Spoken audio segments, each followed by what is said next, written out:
টিকটকে শুরু হয়েছে যুদ্ধ। এমনটা শুনে চোখ কপালে উঠলেও কথাটা কিন্তু মিথ্যে নয়। কেননা দুই দলে বিভক্ত হয়ে গেছে টিকটকবাসী। চলছে কাদা ছোড়াছুরি আর তুমুল তর্ক বিতর্ক বলাটা বোধহয় ভুল হলো, বরং বলা যায় দুই পক্ষের মধ্যে চলছে তুমুল রোস্টিং। হ্যাঁ, দেশের টিকটকাররা এখন হয়ে উঠেছে রোস্টার। এই যে টিকটক নিয়ে হঠাৎ এত কথা বলার কিন্তু একটাই কারণ, আর তা হচ্ছে ওমর অন ফায়ার। এই নাম এতটাই ছড়িয়েছে যে এখন ওমরকে নিয়ে তৈরি হচ্ছে ভিডিও, ভাইরাল হচ্ছে সবাই। কিন্তু প্রশ্ন হচ্ছে, কে এই ওমর অন ফায়ার? তার প্রতি কেন এত ক্ষিপ্ত টিকটকাররা?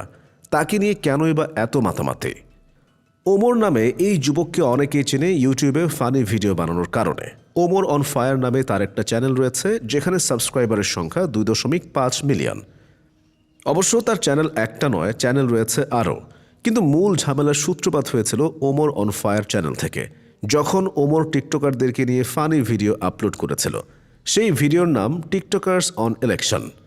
মজার ছলে টিকটকারদের বিভিন্ন হাস্যকর বিষয়াদি নিয়ে ভিডিও সে আগেও বানিয়েছিল, কিন্তু কয়েকদিন আগে আপলোড করা সেই ভিডিও যেন নতুন করে আগুনে ঘি ঢেলে দিয়েছে।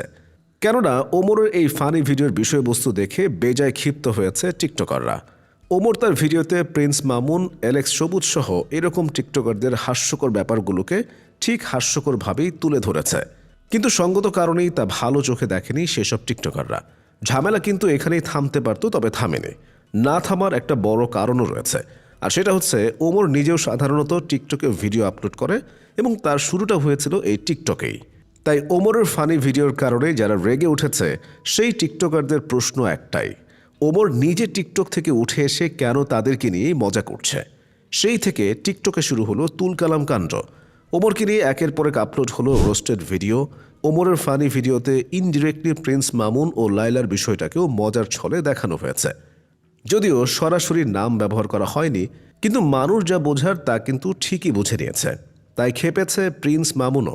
সে নিজেও ওমরকে নিয়ে ভিডিও বানিয়ে রোস্ট করেছে। সেখানে মামুন বলেছে, তোমার মা 5 ওয়াক্ত নামাজ পড়ে, কিন্তু আফসোস তার ঘরে তোমার মতো এক ছেলের জন্ম হয়েছে।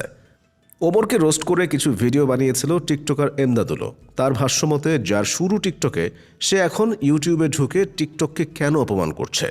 একই ধরনের কথা তুলে রোস্ট করেছিল ব্রাদার স্কোয়াডের আরেক টিকটকারও। এছাড়া এমদাদুল ওমরের ফানি ভিডিওর কন্টেন্ট নিয়েও প্রশ্ন তুলেছিল। তার মতে, ওমরের ভিডিওগুলো সব ভারতীয় কিছু চ্যানেলের ভিডিওর কপি। কিন্তু শেষ পর্যন্ত হঠাৎ এমদাদুল এসব ঝগড়াঝাটির মধ্যে আর না থেকে টিকটক থেকে বিদায় নেওয়ার সিদ্ধান্ত নিয়েছে। আর কোনো ভিডিও সে আপলোড করবে না বলেও জানিয়েছে। আরেকদিকে টিকটকার অ্যালেক্স সবুজও তার ভিডিওতে বলেছে সে কোনো ঝগড়ার মধ্যে থাকবে না, কারণ এখন মানুষের কথা তার গায়ে শুয়ে গেছে। এই সব কিছু মিলে টিকটকে চলছে ওমরকে নিয়ে রোস্টের ঝড়। তাদের বিপক্ষে ওমরের ফ্যানরা চালাচ্ছে পাল্টা ধাওয়া। এখানে বিশেষ একটি নাম না বললেই নয়, কারণ এই সব কিছুর মাঝে এসে হাজির হয়েছে আরেক টিকটকার। সে হচ্ছে জেসন ব্রো। বিশেষ করে ওমরের টিকটক ভিডিওগুলোর কমেন্ট সেকশন দেখলে অবাক না হয়ে পারা যায় না। জিসানের নামে রোস্ট করে মন্তব্য ঘর ভাসিয়ে দিয়েছে ওমরের ফলোয়াররা। কিন্তু এই জিসান ব্রো আবার করেছেটা কি? আসলে জিসান ব্রো নামের এই টিকটকার ওমরকে নিয়ে রোস্টিং ভিডিও বানিয়ে বেশ ভিউ কামাচ্ছে। তাই তাকে নিয়েও চলছে কাটা ছেঁড়া। এত কিছুর পর ওমর নিজেও কিন্তু চুপ থাকেনি, জবাব দিয়েছে সেই টিকটকেই। তার সাম্প্রতিক ভিডিওগুলোতে তা স্পষ্ট দেখা যায়। ওমর এক ভিডিওতে বলেছে, 3 দিন মানুষের মন থেকে উঠে যাচ্ছে, বোধহয় একটু বেশি উচিত কথা বলি। আরও দুটো ভিডিওতে তাকে রোস্ট করা টিকটকারদের ইঙ্গিত করে ওমর বলেছে, নিজেকে নবাব বলে মনে হয়, কারণ চারপাশে সবাই মির্জাফর। নবাবের মতোই জীবনযাপন করি, তাই আশেপাশে 2-1টা মির্জাফর তো থাকবেই। ওমর আর টিকটকারদের এই লড়াই নিয়ে আপনাদের কি মতামত তা জানিয়ে দিন কমেন্ট সেকশনে। আর ভিডিওটি শেষ পর্যন্ত ভালো লেগে থাকলে লাইক দিন এবং এরকম আপডেট নিয়মিত পেতে চ্যানেলটি সাবস্ক্রাইব করুন। সেই সাথে বেল আইকনটি ক্লিক করে আমাদের সাথেই যুক্ত থাকুন। সবাই ভালো থাকুন, সুস্থ থাকুন। ধন্যবাদ।